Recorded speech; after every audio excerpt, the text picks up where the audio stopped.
Well, hello, and welcome back to the Chamber Vibes podcast. I'm your host, Foster Garrett, Director of Marketing and Events for the Bedford Area Chamber of Commerce. If this is your first time listening to the podcast, welcome. Let me just give you a rundown of what's going on. So every week I interview a different chamber member to find out what they do and why they do it, recorded right here in beautiful Bedford, Virginia, broadcasting on Grove Street FM, and brought to you by Media Squatch. But before I get to the actual podcast, I do want to tell you very, very briefly about two upcoming chamber events. October is off to a great start. It's a very busy month for us. The fall and the spring are always jam-packed with lots of chamber programming, and this month is no different.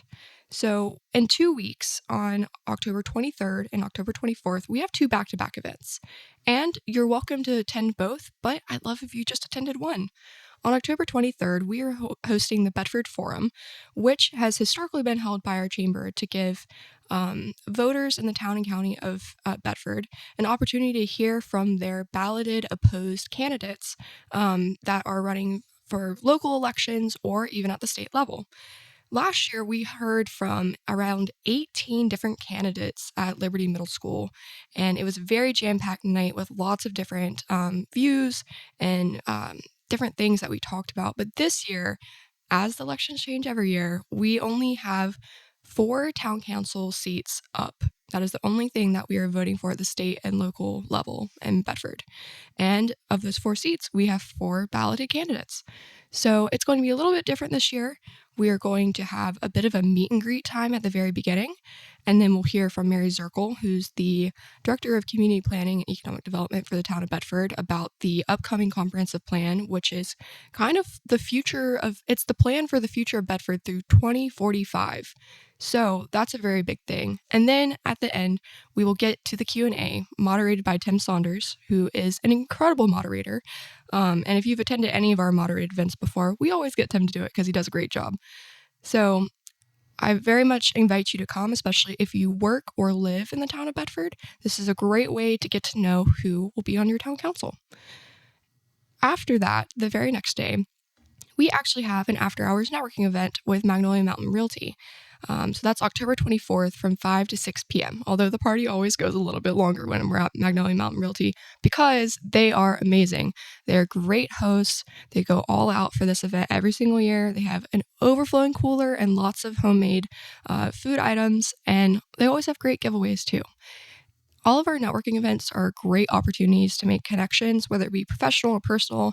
I always learn so much about all the people that attend. Even when I see the same people, I'm like, oh, wow, that's so cool. And then it's such a great way to kind of feel more connected to your community and to put a name to a face, which, as I'm coming back around to our podcast, this is a great way to put a name to a voice. So everything that we do at the chamber, we really try to bring people together, because if we're all very connected and we're supporting one another and learning about what each other are all about, then we can advance as a community together. But if you want to learn more about our events, we have a full calendar on bedfordareachamber.com. And at the very end of this episode, I will drop our phone number, so make sure to listen all the way through. But without further ado, please allow me to introduce today's guest, Nicole Johnson, the Director of Tourism for Bedford County. Hi, thank you for having me. Thank you for joining me. I know you have a busy day ahead of you. Yeah. Yes. It's always, something going on. Every day is different. Oh, I get it. Trust me. Well, before we kind of get into some of those awesome things that are happening, can you just tell us a little bit about your background and then leading into how you became involved with tourism and the Welcome Center and Destination Bedford? Okay, sure. So I'm lucky that I grew up here in Bedford. This is my hometown, I'm proud to say.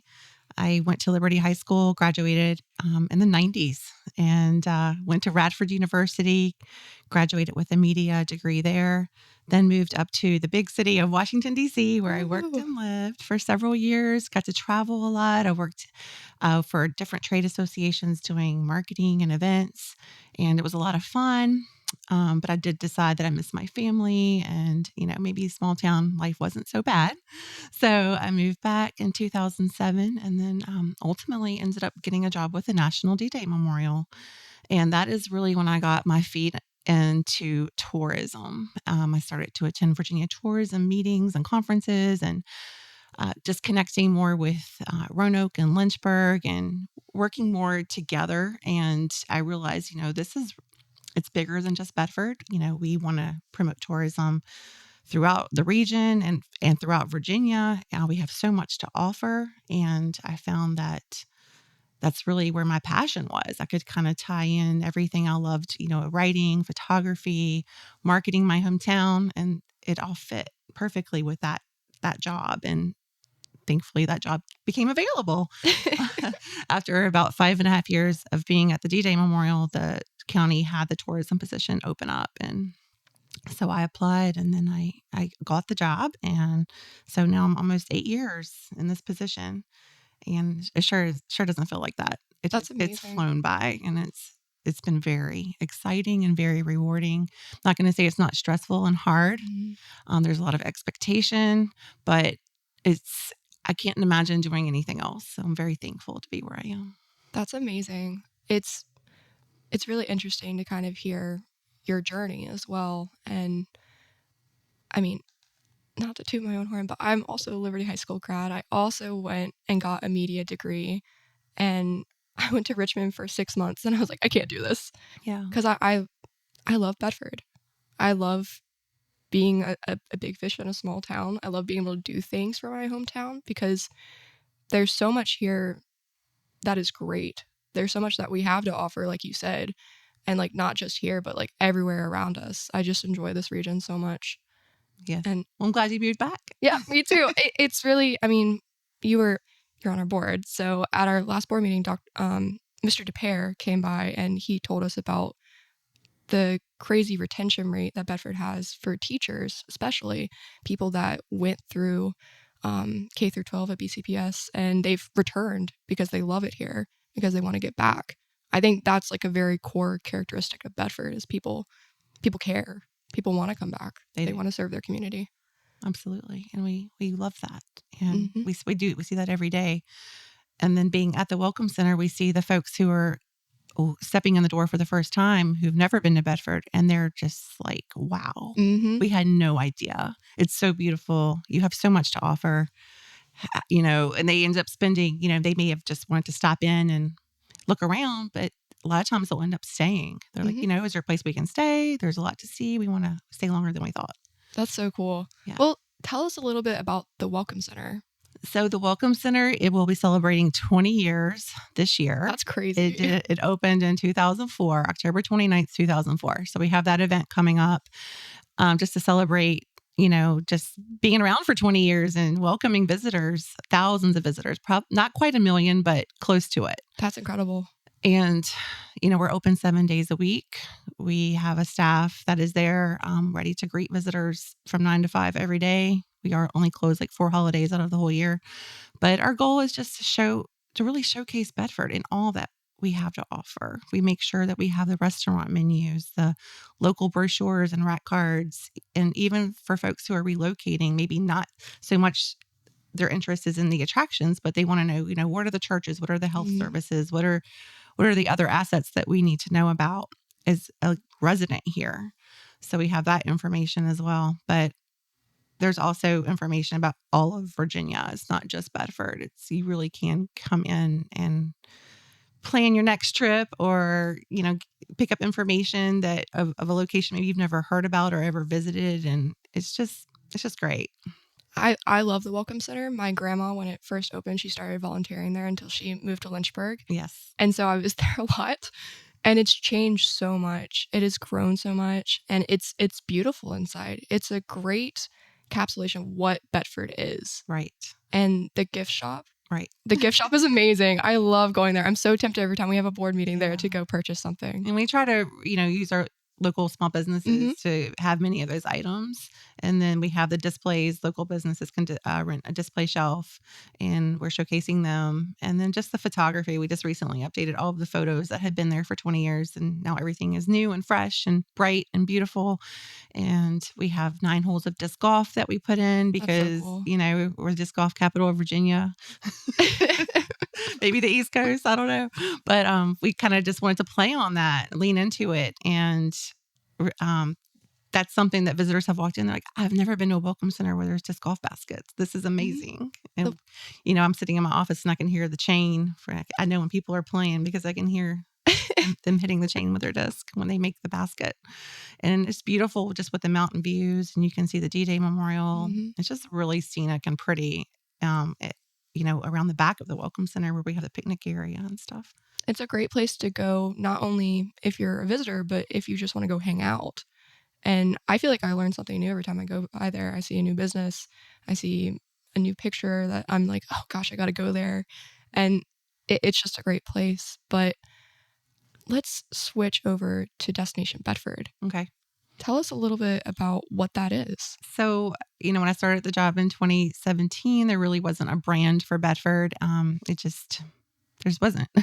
And that was kind of the first big project that I had to tackle was, let's have a brand, let's come up with a new marketing campaign. And that was about an 18-month process because we wanted to make sure we were using the right agency, someone who would come in and be able to actually spend time in Bedford. We had meetings. We went around to talk with all of the attractions, to visit businesses. Really wanted to get them in the community so they could help us develop the absolute best brand that we could come up with.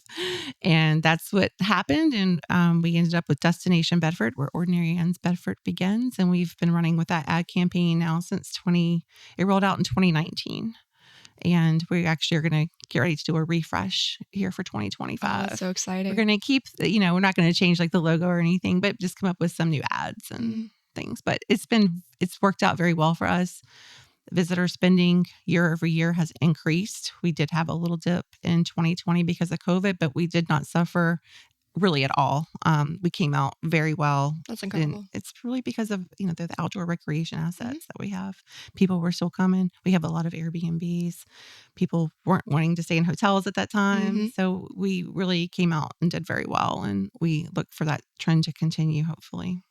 Yeah, I'm curious. We've talked a little bit about disc golf and about the beautiful scenic landscapes of Bedford and those types of things. But what are really the things that people really enjoy that you found when you're talking to them? The different things that are kind of like the sellers for Bedford. Oh, definitely the D-Day Memorial and the history of the Bedford Boys. A lot of people will come because they've read the Alex Kershaw Bedford Boys book. And they want to come and see the memorial in the town itself. They really love the tribute center. The Blue Ridge Parkway is a big draw. I mean, that is the most traveled national park unit in the country. Really? And for like 2 years now running. So that's awesome. Yeah, it's amazing. So we really target in our advertising those people, and we just to make them aware of, hey, Bedford is right here off of the parkway. The Peaks of Otter obviously has been around since the 60s, and we want to, hopefully that will continue. People love the lodge. Many have created memories there. They've gotten married there and things like that.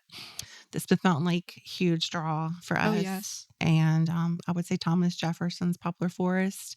And then just the small town, the breweries, the wineries. We have the craft beverage trail now, the meadery.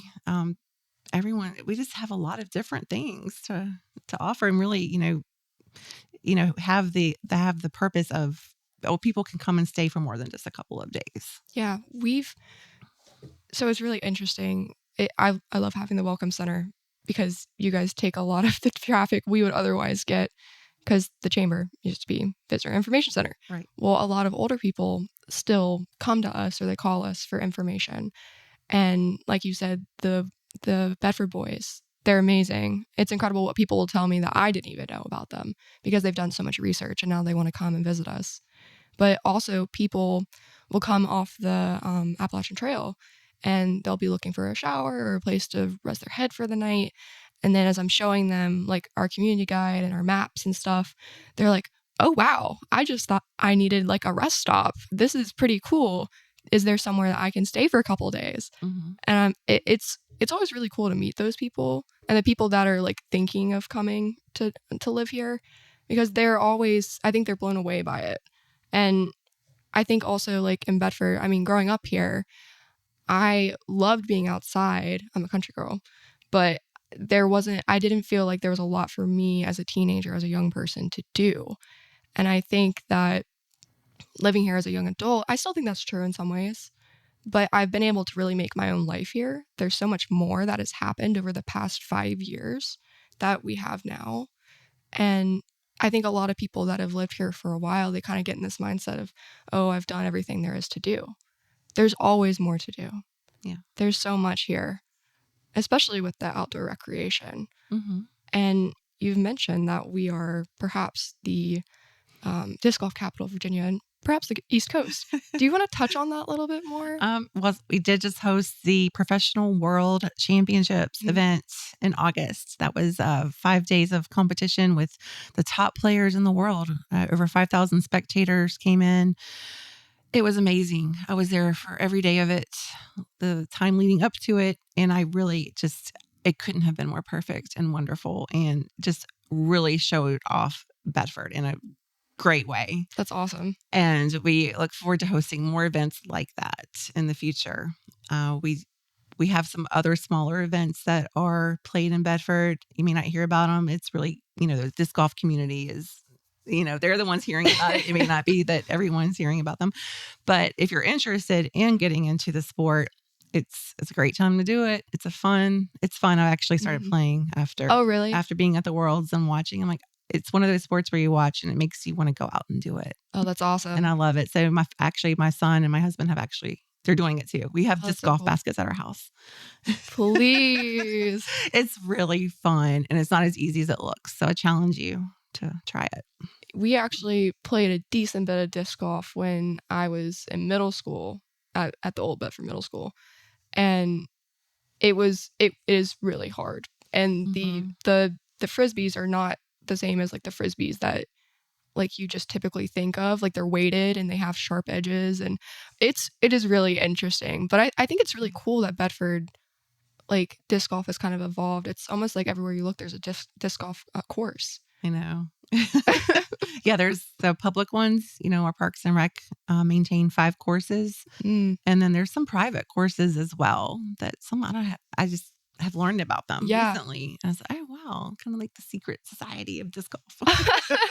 You got to know about it. That is really cool. But yeah, it's really fun. And like you said, the discs, the rules are kind of the same as regular golf, but there's a whole nother thing to it, and it's fun. But I recommend, if you haven't tried it, try it. Mm-hmm.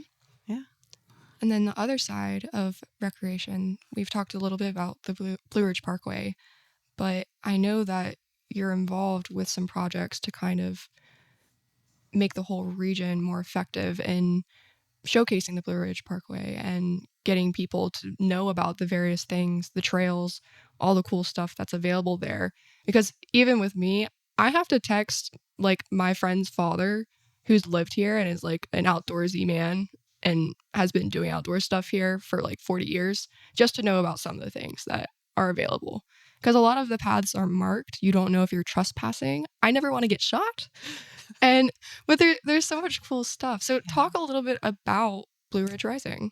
So Blue Ridge Rising is the initiative for all of the counties along the Blue Ridge Parkway, which is all the way from North Carolina up to Virginia, 460 miles of highway that connect 29 different communities. So the Blue Ridge Parkway Foundation started this initiative almost 2 years ago, where they reached out to each of the communities. They held meetings. They wanted to find out, the different unique needs of each community. And then they've put together a comprehensive plan to enhance the parkway. We know it's a very valuable resource. We want to protect it as a resource, but we also want to make it more connected to the communities in which it runs through, so that the small businesses in these communities can benefit from having the parkway in their community. So there's multiple things that they've identified, everything from marketing to visitor experience to education, conservation, and capacity building and fundraising. So now that all of the community meetings have been held, the next step really is to have the plan implemented. And that's what we're working on now. So the 2-state summit between North Carolina and Virginia was held last December in Blowing Rock. I attended that. It was wonderful. it was very encouraging, but it also, we have a lot of work to do. Oh yeah.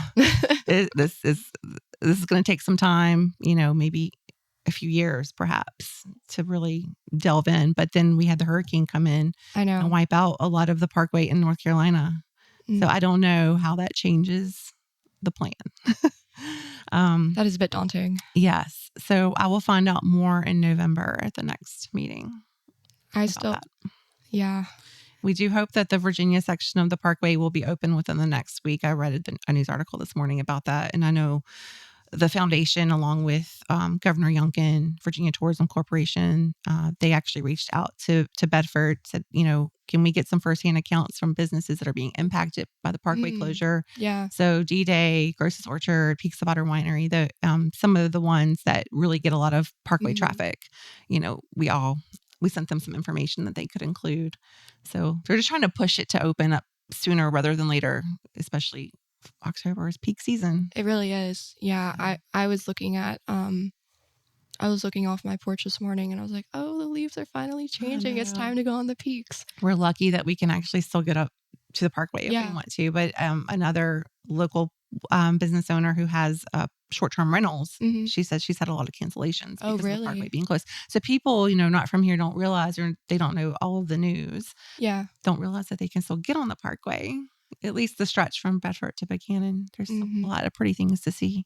There is. That's my favorite stretch. Yeah. So that's still open. Yeah. And we talked a little bit about the Peaks of Otter Restaurant Lodge. And I needed to get Jean Hull, their general manager, on this podcast. We've been trying for a while, but she wears so many hats up there. Does. Yes, she does. God bless her. Yes. But I was trying to look up, because, part of what we do, we try to support tourism. We try to support economic development. It's not neither mainly what we do, but we try to support them. I was doing some research on equivocal counties and locations and businesses and opportunities in surrounding regions. And the Peaks of Otter Restaurant Lodge, not every county has something like that. It's maybe one of two things on the parkway that is similar. And I don't think people know that. We're so lucky to have the lodge. Yes, I think it's the only restaurant and lodge on the parkway in Virginia. It is. So that's pretty special. Right? It's pretty amazing. And I know it may not be, some people are upset that it's not like it used to be, but it has changed. I do personally wish it was open year round. I think that would be amazing. I remember going there, as a young child and all through my life, really. Just, it's one of those places when I was home visiting, I looked forward to going. And I would love to see it open year round, but hey, if we can have it at least spring through fall, I'll take it. It opens more and more every year. And with Blue Ridge Rising, I think that would be an amazing help so that it can be open year round. But I was there a couple months. I was there for Mother's Day. I felt bad because it was so busy. And I was like, I'm so sorry, Jean. But it was amazing. The food was great. And I hadn't been in there, I think, since before COVID, not inside. Yeah. And what they have done to renovate the space, it is gorgeous. The bar area, the antler chandeliers, everything, it still has the same character that it's had throughout my entire life. Yeah, definitely. But it looks gorgeous. Yes. And I am really excited to see what happens with Blue Ridge Rising. Even if it's pushed back a little bit, and it is a long-term project. Anything that is with advancement or improvement, it takes a while. And it takes a while to see the results too. But I'm so glad that there is so much investment, and I'm just excited. But I know that there's other things, other big initiatives and projects that are coming up. So yes. The VA 250, which is the 250th anniversary of America. That's crazy. That is coming up in 2026. And there is a state commission in Richmond that has tasked each locality to form local committees so that each community is having their own VA 250 events. So we have formed a committee here in Bedford, and we do have a Facebook page, Bedford VA 250. And if there's anyone who wants to be involved, please let me know. But we've had a few meetings. We have about 30 people currently interested in coming to the meetings. We have a regional meeting coming up in Campbell County on October 28th. And I think that is a great opportunity to get with the city of Lynchburg. It'll be Campbell County, Bedford, Nelson County, probably anyone who wants to attend to actually connect with the state representatives. And they'll be able to provide a lot more information and ideas on things that we can do. And I'm really encouraging, if you already have an event, like tie in the theme starting next year. Like they're ready for these events to start now. Oh, that's so exciting. Yeah. So I know Bauer Center for the Arts already has some exhibit ideas planned for 2025 with the theme. And then 2026 will be the big year. And I know Poplar Forest, they already have a July 4th event. They're really hoping that their event that year can be like the central thing that we focus on, which makes sense. And then we'll continue to do events for the next few years with that theme. And in 2029, just put on your calendar, it's the 275th of Bedford County. Oh, that's so cool. So we'll have to do something for that. I don't know what yet. There's so much that we could do. Yeah, there's a lot. So yeah, I think someone told me about this 5 years ago. They said, do you know what's coming up? I said, no, what? And they said, the 275th of Bedford. I said, oh my gosh. Okay. And so, yes, it's been on my mind. That's incredible. Especially, so is it for Bedford or Liberty? Well, I know. It's like when I was saying, Bedford County. Yeah. Okay, cool. Well, I was going to say Liberty kind of surrounds the theme of like, like, I know. Yeah. It really does. But that's really cool. I've always thought that like Virginia history is U.S. history because this is where it all started. Right. So we're in a very unique position to celebrate that and talk about it. And I know my dad is a huge history buff. I've gone to so many historical sites around the state, and some of it when I was like 10 years old, I was like, this is really boring. I just want to climb on the cannons and stuff. Yeah. But you learn so much about why things are the way they are, like what has kind of formed our region, especially in Bedford. And there's so many different things that have just happened here and that people don't really know about. But I'm gonna cut us off on the initiatives because I know that we need to start wrapping up sometime. Okay, great. But I know that the Welcome Center has a very busy fall ahead of itself, and that you guys are doing the Festival of Trees again. Right. So what is this, the 16th year? 16th year. Yeah, we have 40 trees, and it'll kick off the Tuesday before Thanksgiving, and it'll go through the first week of January. And we'll be putting all the information on the Facebook page. It's Bedford Festival of Trees VA. I think that's what it is. But yeah, all that information will be coming out. We have some new businesses this year that are participating. Awesome. So we're excited. And the theme is A Christmas to Remember. Nice. And for people that haven't been to the Festival of Trees before, it is magnificent. Yes. It is so cool. And 40 trees is max capacity, correct? Correct. Okay. Yeah. When I was there last year, I was like, where are they going to put more trees? I know. I mean, we could do an expansion of the Welcome Center just for the trees. But you guys also, you have what is the fire truck that you have in there? It's a 1927 Seagrave, and it does belong to the Bedford Fire Department. Gotcha. They use it for Christmas parades. And oh, really? As it's on display. Yeah, I liked seeing it last year because I felt like it kind of tied in with the theme. It had a wreath and stuff on it. Yeah. But you guys decorate for Christmas so well as well. I know that you guys have way too much fun with it. But it's fun, but it's a lot of hard work. I'm sure. We start planning it pretty much as soon as the 1 year wraps up. We're already thinking about next year. And plans start to go into motion about 6 months out. That's incredible. Mm-hmm. And people can vote for their favorite tree for $1. Yes. And then all of that goes to charity. All of it. Yeah. If you vote for that tree that is raising money for a certain charity, that tree they get that money. Each tree will walk away with a check. The tree won't walk away with a check. I know what you mean. Yeah. All the money goes to that organization. There's no winner. There's no loser. Everyone walks away with money for local charity. And it's wonderful that we can do that. And we appreciate all the support from the community in making that happen. And you guys, do you happen to know how many people you had come through the Welcome Center last year? Total for the whole year? Total for the whole year? I think it was maybe 30,000. Whoa. Yeah, I'm thinking 30. Yes. That's crazy. Mm-hmm. That's like almost half the population of Bedford County. It used to be double that. Really? So when D-Day sold their tickets inside the Welcome Center. It was Gotcha. probably more like 50 or 60,000 a year. But then they moved their ticket up the hill ticketing operations. So that changed after COVID. Gotcha. That's okay. We still have a lot of foot traffic. Yeah. Yeah, that's good. That's awesome. Well, is there anything else that you want to share? Any way that people can support what you guys do? Yeah, just remember that we're a local resource. We're not just for visitors. We're here to help the residents too. We promote events. We promote the businesses.